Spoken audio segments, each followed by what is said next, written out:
Welcome to plant diet recipes viewers and friends. நம்ம இன்றைக்கி பார்க்க போகிறது வந்து சௌ கூட்டு தான் பார்க்க போகிறோம். இதுக்கு வந்து 1/2 ஸ்பூன் கடுகு, 1 ஸ்பூன் சீரகம், 1 ஸ்பூன் உளுத்தம்பருப்பு, 1 ஸ்பூன் கடலைப்பருப்பு, 1 ஸ்பூன் வந்து மணத்தக்காளி காய் போட்டு 1 ஸ்பூன் எண்ணெய் ஊற்றி கடுகை நல்லா பொரிய வச்சுக்கலாம். மீன்வைல் என்னோடய சேனல் வந்து பிளாண்ட் டயட் ரெசிபீஸ்.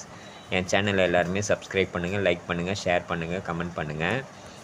இது பிளாண்ட் டயட் ரெசிபீஸ் பார்த்தீங்கன்னா ஃபுல் அண்ட் ஃபுல் வந்து எல்லாமே காரமும் மசாலாவும் இல்லாமல் எண்ணெயும் கம்மியாக யூஸ் பண்ணி அல்சர் பேஷண்ட்டுக்கு அந்த மாதிரி வயிறு ப்ராப்ளம் இருக்க பேஷண்ட்டுக்காக தான் இந்த வீடியோஸை நான் போடுறேன். மீன்வைல் கடுகு பொரியட்டும். உங்களோட மேலான சப்ஸ்கிரிப்ஷனை வந்து என்னோடய சேனலுக்கு வந்து கொடுங்க.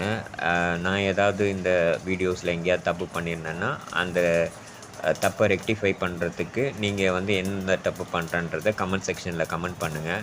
ஸோ தட் என்னோடய தப்பை நான் வந்து ரெக்டிஃபை பண்ணிட்டு அடுத்த வாட்டி இன்னும் கொஞ்சம் பெட்டராக பண்ணணும்னு பார்ப்பேன். கடுகு பொரிஞ்சிச்சு. இப்போ வந்து தக்காளி வந்து நான் ஒரு 6 தக்காளி எடுத்திருக்கேன். மீடியம் சைஸ் தக்காளி 6 தக்காளி எடுத்துகிட்டு அதை துண்டு துண்டாக கட் பண்ணிவிட்டு கொஞ்சம் தண்ணி ஊற்றிருக்கேன். தண்ணி ஊற்றிட்டு ஒரு நிமிஷம் இல்லை ஒரு 2 நிமிஷம் வரைக்கும் வந்து அந்த தண்ணியோடு சேர்ந்து அந்த தக்காளியை நல்லா கொதிக்க வச்சிடலாம்.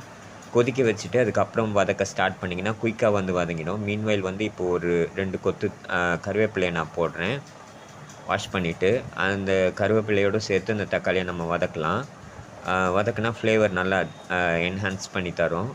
ஸோ வந்து இப்போது தக்காளி நல்லா வதங்கிறதுக்கு வந்து நம்ம அந்த தண்ணி ஊற்றிட்டோம்னா நல்லா பக்காவாக வதங்கிடும். 2 to 3 மினிட்ஸ்க்குள்ளேயே வதங்கிடும். நீங்கள் பார்த்தீங்கனாலே தெரியும் நல்லா வதங்கிடுச்சு. கொஞ்சம் நேரம் தான் வதக்குனா அதுக்குள்ளேயே வதங்கிடுச்சு.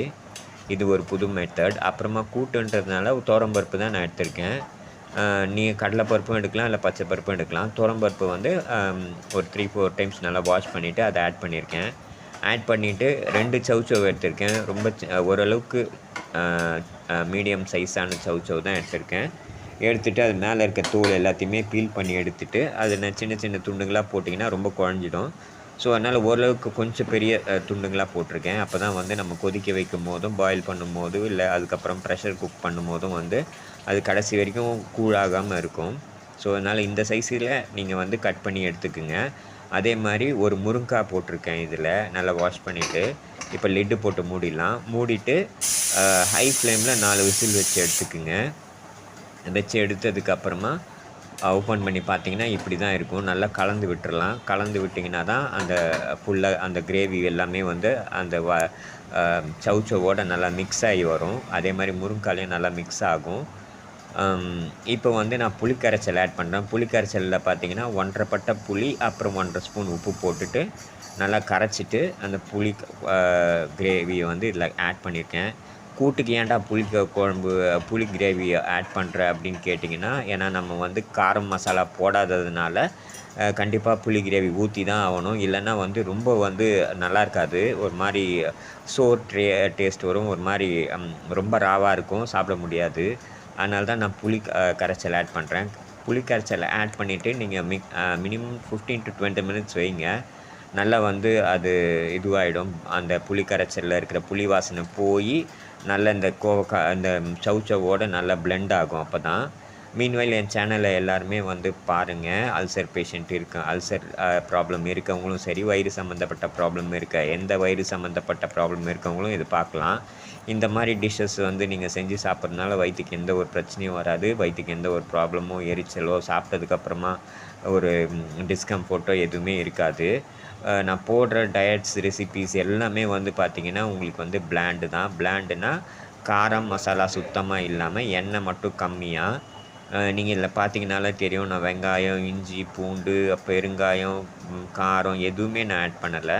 உங்களுக்கு சப்போஸ் வெங்காயம், இஞ்சி, பூண்டெல்லாம் ஆட் பண்ணி உங்களுக்கு அது ஒத்துக்குன்ற பட்சத்தில் நீங்கள் வந்து ஃபஸ்ட்டு கடுகு பொரிஞ்சதுக்கப்புறம் வெங்காயத்தை வதக்கிக்கிங்க. வதக்கிட்டு அதிலே இஞ்சி பூண்டையும் போட்டுட்டு பேஸ்ட்டையும் போட்டு அதையும் அந்த இஞ்சி பூண்டு வாசனை போகிற அளவுக்கு அதையும் வதக்கின்னு அதுக்கப்புறம் தக்காளியை வதக்கிக்கிங்க. வதக்கிட்டு கொஞ்சமாக மஞ்சத்தூள் ஆட் பண்ணிவிட்டு நல்லா கலரி விட்டுக்குங்க. கலரி விட்டதுக்கப்புறமா துவரம்பருப்பை ஆட் பண்ணிவிட்டு இப்போ நான் பண்ணுற ப்ரொசீஜர் எல்லாமே நீங்கள் பண்ணலாம். சப்போஸ் உங்களுக்கு காஞ்ச மிளகா கொஞ்சமாக ஒத்துக்கும் அப்படின்ற பட்சத்தில் ஒரு அரை காஞ்ச மிளகா ஆட் பண்ணலாம். அரை காஞ்ச மிளகா ஆட் பண்ணிங்கன்னா உங்களுக்கு கொஞ்சமாக காரம் கொடுக்கும். அப்படி இல்லை எனக்கு ஒத்துக்காது அப்படின்னிங்கன்னா நான் சொல்கிற ஐட்டம் எதுவுமே உங்களுக்கு ஒத்துக்காதுன்னா இதே மாதிரியே செஞ்சிட்டிங்கனாலே போதும்.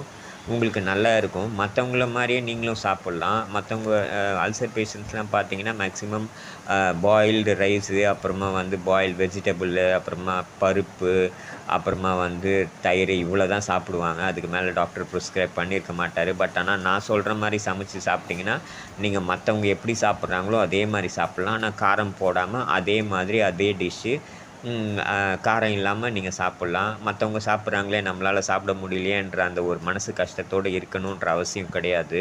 இந்த மாரி டிஷ்ஷஸ வந்து ட்ரை பண்ணி பாருங்க. ட்ரை பண்ணி பார்த்துட்டு எனக்கு கமெண்ட் செக்ஷன்ல எப்படி இருக்குன்னு கமெண்ட் பண்ணி பாருங்க. இந்த வீடியோ ரெக்கார்ட் பண்ணும்போது நான் இத சாப்பிட்டு பார்த்துட்டேன். நல்லா தான் இருக்கு. சப்போஸ் நீங்க பார்க்குறவங்கள்ல உங்க ஃப்ரெண்ட்ஸ் அண்ட் ரிலேட்டிவ்ஸ்ல யாருக்காவது அல்சர் ப்ராப்ளமோ, இல்ல வயிறு சம்மந்தப்பட்ட ப்ராப்ளமோ, இல்ல வந்து போஸ்ட் ஆப்ரேட்டிவ் கேர்ல இருக்கிறவங்க இருந்தாங்க கூட இந்த டிஷ்ஷஸோ, இந்த சேனலையோ வந்து அவங்கள பார்க்க சொல்லுங்க. சப்ஸ்கிரைப் பண்ண சொல்லுங்க. இதில வர மாரி டிஷ்ஷஸையும், ரெசிப்பீஸையும் வந்து ட்ரை பண்ணி பார்க்க சொல்லுங்க. ரொம்ப கரெக்ட்டா அவங்களுக்கு சூட் ஆகும். முக்கியமா வயிறு ப்ராப்ளம் இருக்க பேஷண்ட்டுக்கு வந்து இது பக்காவா சூட் ஆகும். எந்த ஒரு டிஸ்கம்ஃபோர்ட்டும் எந்த விதத்துலயுமே வராது. அது நான் அஷ்யூர்டு கேரண்டியோட சொல்வேன் நானு. ஏன்னா நானே ஒரு அல்சர் பேஷண்ட் தான். அதனால தான் முதல்ல நானும் வந்து ரொம்ப பிளாண்டா தான் சாப்பிட்டுட்டுருந்தேன். அப்புறமா தான் சரி நம்ம ஏன் வந்து அப்படியே சாப்பிட்ணும், கொஞ்சம் விதவிதமா காரம் இல்லாம ட்ரை பண்ணி பார்க்கலாமேன்னு சொல்லிட்டு தான் ஒவ்வொரு டிஷ்ஷஸா வந்து ட்ரை பண்ணி இப்போ வந்து ஓரளவுக்கு எனக்கு ஓரளவுக்கு நாலேட்ஜ் வந்திருக்கு சமையல்னா என்னன்ட்டு. அதனால தான் நான் டிஃப்ரெண்ட் டைப்ஸ் ஆஃப் டிஷ்ஷஸ் வந்து இந்த சேனல்ல வந்து ஒவ்வொரு நாளைக்கு ஒவ்வொரு விதமா ஒவ்வொன்னும் போஸ்ட் பண்றேன். இது எல்லாருமே பாருங்க. எனக்கு சப்போர்ட் பண்ணுங்க. மீன்வைல் உங்க உங்க வீட்லயோ, உங்க ஃப்ரெண்ட்ஸுக்கோ யாருக்காவது இந்த மாரி ப்ராப்ளம் இருந்தா, அவங்களுக்கு இந்த சேனல வந்து ஷேர் பண்ணுங்க. இந்த வீடியோஸ ஷேர் பண்ணுங்க. இந்த சேனல சப்ஸ்கிரைப் பண்ண சொல்லுங்க. டெய்லி ஒரு விதமான டிஷ்ஷஸோட நான் வருவேன். வந்துட்டு அதில வந்து நான் வீடியோல போஸ்ட் பண்ணுவேன். நீங்க வந்து அத வந்து அவங்களுக்கு ஷேர் பண்ணுங்க. இல்லன்னா என்னோட சேனல வந்து சப்ஸ்கிரைப் பண்ணுங்க. அவங்கள பார்க்க சொல்லுங்க. இது வந்து இப்ப நான் பண்ற குக்கிங் எதுவுமே வந்து ரொம்ப ஹைலி காம்ப்ளிகேட்டடா, ரொம்ப ப்ரொசீஜரலாம் கிடையாது. ஸ்டெப் பை ஸ்டெப்பா ரொம்ப ஈஸியா தான் நான் போட்டிருக்கேன் எல்லாமே. ரொம்ப எந்த விதமான காம்ப்ளிகேஷனும் இல்லாம தான் போட்டிருக்கேன் நானு. அதனால இந்த இந்த டிஷ்ஷஸ் பண்றதுக்கு ரொம்ப நேரம் தேவைப்படாது. அதே மாரி ரொம்ப காம்ப்ளிகேட்டடா இருக்கே நம்ம பண்ண முடியாதுன்ற மாரி ஃபீல் பண்ணவும் தேவையில்ல. இது வந்து நார்மலா வந்து செல்ஃப் குக்கிங்கே கூட பண்ணிடலாம். அப்படி இல்லன்னா, உங்க வீட்ல இருக்கவங்களே செஞ்சு தர சொன்னீங்கன்னா, அதுவும் கூட ரொம்ப ஈஸி தான். ரொம்ப கஷ்டப்படணுன்ற மாரி அவசியம் கிடையாது. இந்த சாப்பாடு வந்து பிளெயின் ரைஸு, சப்பாத்தி எல்லாத்தோடையுமே சாப்பிடலாம்.